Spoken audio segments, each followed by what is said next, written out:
దగ్గర 162 రోజులయ్యింది. రోజులు లెక్క పెట్టుకుంటున్నాం. ఎందుకంటే అనునిత్యం బాధ్యత ఉంది మన మీద. ఇది మీరు చూసినప్పుడు చాలా డిపార్ట్మెంట్ గాడి తప్పిన డిపార్ట్మెంట్లన్నీ ఘాట్లో పెట్టే పరిస్థితికి వచ్చాం. దగ్గర లెక్కలు కూడా చెప్పాను. ఇంకా బయట ఇష్టానుసారంగా ప్రచారం చేసే పరిస్థితికి వచ్చారు.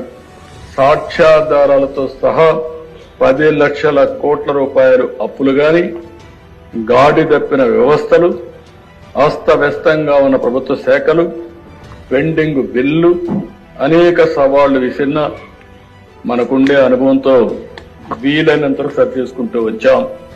నేను ఒకే విషయం ఈ సభ ద్వారా ప్రజలందరికీ హామీ ఇస్తున్నా. మీ నమ్మకాన్ని వమ్ము కానీయం.